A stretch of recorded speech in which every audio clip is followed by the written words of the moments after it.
Hello friends, வணக்கம் and welcome back to our channel. இன்றைக்கி நம்ம சேனலில் என்ன வீடியோ பார்க்க போகிறோம்னா ரொம்ப சூப்பரான ஒயிட் சாஸ் பாஸ்தா தான் செய்ய போகிறோம்.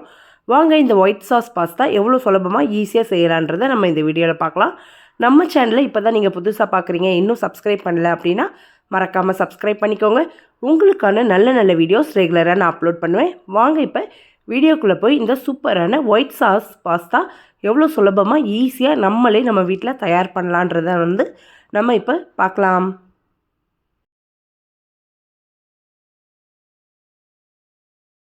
ஒயிட் சாஸ் பாஸ்தா செய்கிறதுக்கு நான் இந்த மாதிரி டைப்பில் உள்ள பாஸ்தா தான் எடுத்திருக்கேன். பாஸ்தாவில் நிறைய டைப்ஸ் இருக்கும், நான் இது எடுத்திருக்கேன். இப்போ இந்த பாஸ்தாவிலேருந்து நம்ம எந்த அளவுக்கு தேவையோ அந்த அளவு ஒரு பாத்திரத்தில் மாற்றி வச்சுக்கலாம். மாற்றி வச்சுட்டு ஸ்டவ் ஆன் பண்ணிவிடுங்க. ஆன் பண்ணிவிட்டு சிம்மில் வச்சுக்கலாம். வச்சுட்டு ஒரு அகலமான பாத்திரம் எடுத்துக்கோங்க. அதில் தாராளமாக தண்ணி வச்சு இந்த அடுப்பில் மேலே அந்த பாத்திரத்தை வச்சிடலாம். வச்சுட்டு இந்த பாஸ்தாவுக்கு தேவையான அளவு உப்பு சேர்த்துக்கோங்க. சேர்த்துட்டு ஹை ஃப்ளேமில் வச்சுருங்க. நல்லா தண்ணி கொதித்து வரட்டும். வந்ததுக்கப்புறமா நம்ம பாஸ்தா எல்லாத்தையும் சேர்த்துக்கலாம். பாருங்கள், இந்த அளவுக்கு பபிள்ஸ் வந்ததுக்கப்புறமா எடுத்து வச்சுருக்கிற பாஸ்தா எல்லாத்தையுமே இதுக்குள்ளே சேர்த்துட்டு ஹை ஃப்ளேம்லேயே இருக்கட்டும். இப்போ நல்லா பொங்கி வரணும். இப்போ இந்த தண்ணி கொதித்து நல்லா பொங்கி வரும் பாருங்கள். அந்த சமயத்தில் நம்ம லைட்டாக சிம்மில் வச்சிடலாம். பாஸ்தாவை போட்ட உடனே டக்குன்னு நம்ம இந்த மாதிரி லைட்டாக ஒரு கரண்டி வச்சு மிக்ஸ் பண்ணி விட்டுறணும். சில டைமில் சில பாஸ்தா உள்ளே போய் அப்படியே நின்றும். அப்படி நின்றுச்சுன்னா அடி பிடிச்சிரும் அந்த பாஸ்தாலாம். அதுக்காக தான் நம்ம லைட்டாக இது பண்ணுறோம். பாருங்கள், நல்லா பொங்கி வருது. இப்போ சிம்மில் வச்சுட்டு நம்ம மற்ற வேலைகள் எல்லாத்தையுமே பார்க்கலாம். இந்த பாஸ்தா இன்னும் கொஞ்சம் நேரத்தில் சூப்பராக இந்த மாதிரி ரெடியாகி வந்துடும். பாருங்கள், நல்லா பெருசாகி வந்திருக்கு. சூப்பராக சாஃப்ட் ஆகிடுச்சு. இப்போ இதை வடிகட்டி ஒரு ஓரமாக வச்சிடலாம். இப்போ பாஸ்தா செய்ய ஆரம்பிப்போம். அதுக்கு ஸ்டவ் ஆன் பண்ணி பேன் வச்சுக்கோங்க. கொஞ்சமாக பட்டர் சேர்த்துக்கலாம். பட்டர் நல்லா உருகி வரட்டும். நல்லா இந்த அளவுக்கு உருகி வந்ததுக்கப்புறமா நான் ஒரு 2லேருந்து 3 பூண்டு பல்லை குட்டி குட்டியாக நறுக்கி வச்சுருக்கேன். அந்த பூண்டு பல்லை இதுக்குள்ளே சேர்த்துக்கோங்க. ஒரு பெரிய வெங்காயத்தை குட்டி குட்டியாக நறுக்கி வச்சுருக்கேன், அதையுமே சேர்த்துக்கலாம். சேர்த்துட்டு நல்லா 2லேருந்து 3 நிமிஷம் நல்லா வதக்கி விட்டுருங்க. இப்போ இதுக்கு காய்கறிகள்லாம் நான் சேர்க்க போகிறேன். நான் 3 விதமான காய்கறிகள் சேர்க்குறேன். உங்களுக்கு எப்படி விருப்பமோ அது மாதிரி சேர்த்துக்கலாம்.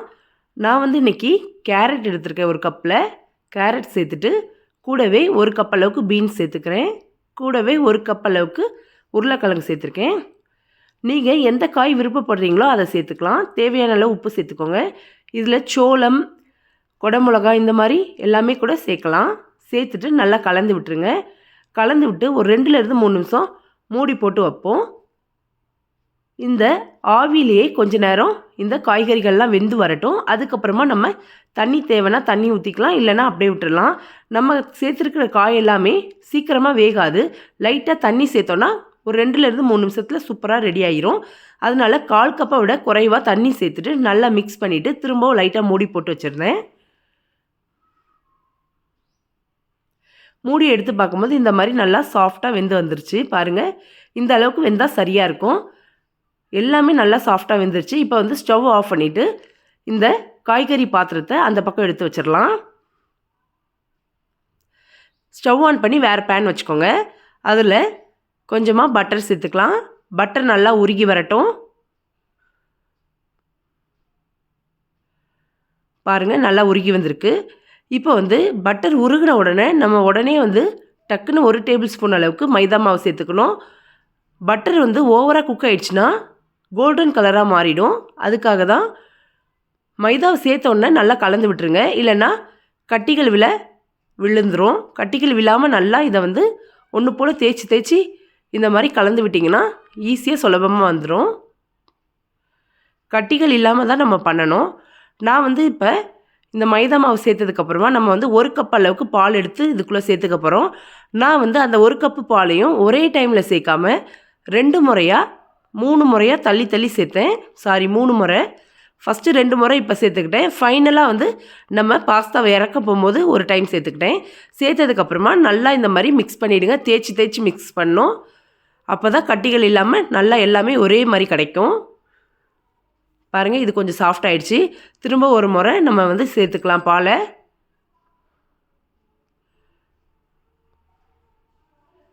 இன்னும் கொஞ்சம் பால் வச்சுருக்கேன், அது ஃபைனலாக சேர்த்துக்கிறதுக்காக.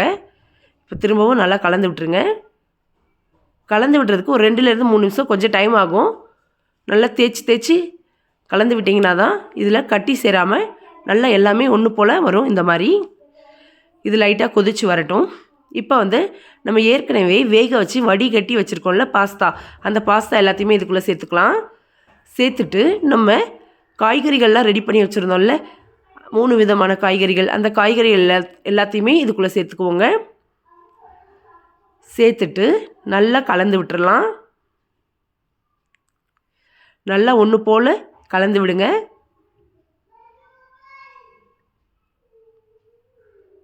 எல்லாம் இந்த மாதிரி கலக்கும் போது எல்லா பக்கமும் ஒரே மாதிரி வந்துடும்.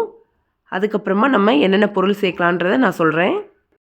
நான் வந்து அதிகமாக காரம் தேவையில்லைன்றதுக்காக ஒரு சின்ன டேபிள் ஸ்பூனில் 1 ஸ்பூன் அளவுக்கு மிளகுத்தூள் சேர்த்துக்கிறேன்.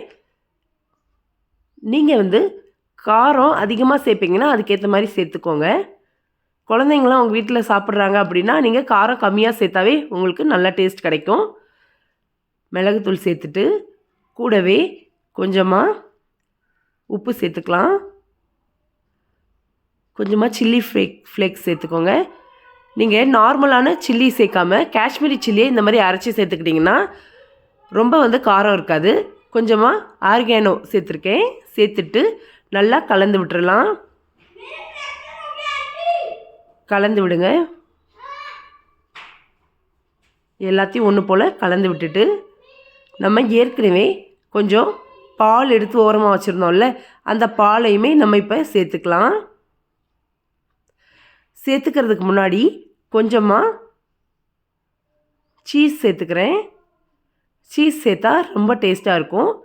சீஸ் சேர்த்துட்டு நல்லா கலந்து விட்டுருங்க. ஏற்கனவே அந்த பாலை நல்லா காய்ச்சி ஆற வச்ச பால் தான், அதுக்காக தான் நான் வந்து சேர்க்குறேன். அந்த பால் சேர்க்குறதுனால நம்மளோட பாஸ்தா வந்து பச்சை வாசனை அடிக்காது. கொஞ்சமாக தான் சேர்த்துருக்கேன், 1/4 கப்பை விட கம்மியாக தான் இருந்துச்சு. கொஞ்சம் சேர்த்துட்டா நமக்கு வந்து பாஸ்தா வந்து நல்லா லூஸாக கிடைக்கும், கொஞ்சம் ரொம்ப இறுக்கமாக இல்லாமல். அதுக்காக தான் சேர்த்துருக்கோம். இல்லைனா வந்து உங்களுக்கு வந்து ஆரம்பத்துலேயே நல்லா லூஸாக இருந்தால் சேர்க்க தேவையில்ல. சீஸ் போட்டதுனால பாருங்கள், சீஸ்லாம் நல்லா உருகி நல்லா வந்து சூப்பராக ஸ்டிக்கியாக அது வந்து நமக்கு தெரியுது. நல்லா ரெடி ஆயிடுச்சு. அவ்வளோதான். இனிமேட்டு நம்ம வந்து வேறு ஒரு பிளேட்டில் எடுத்து வச்சு பரிமாறிடலாம். ரொம்ப சுலபமாக செஞ்சிடலாம். இப்போல்லாம் நம்மளே நம்ம வீட்டில் எல்லா ரெசிப்பியும் செய்கிற அளவுக்கு வந்துருச்சு. முன்னே தான் நம்ம வந்து ஏதாவது நம்ம ஆசையாக சாப்பிட்ணுன்னு நினச்சா கண்டிப்பாக ரெஸ்டாரண்ட் போய் சாப்பிடுவோம். இப்போ வந்து எல்லா டிஷ்ஷுமே நம்மளே நம்ம வீட்டில் செய்கிற அளவுக்கு ரொம்ப சுலபமாக ஈஸியாகவும் தான் இருக்குது. நீங்களும் கண்டிப்பாக உங்கள் வீட்டில் இதே மாதிரி ட்ரை பண்ணி பாருங்கள். இந்த வீடியோ உங்களுக்கு பிடிச்சிருந்தா உங்கள் ஃப்ரெண்ட்ஸ் அண்ட் ஃபேமிலிக்கும் ஷேர் பண்ணுங்கள். நம்ம சேனலை சப்போர்ட் பண்ணுற எல்லாருக்குமே ரொம்ப ரொம்ப நன்றி. இது மேலே கொஞ்சமாக சில்லி ஃப்ளேக்ஸை வந்து நான் வந்து தூவிக்கிறேன், கொஞ்சமாக டெக்கரேஷனுக்காக. நான் காட்டுறேன் பாருங்கள் பக்கத்தில். உங்களுக்கு வந்து எவ்வளோ சூப்பராக ரெடி ஆகிருக்குன்னு பார்க்கலாம்.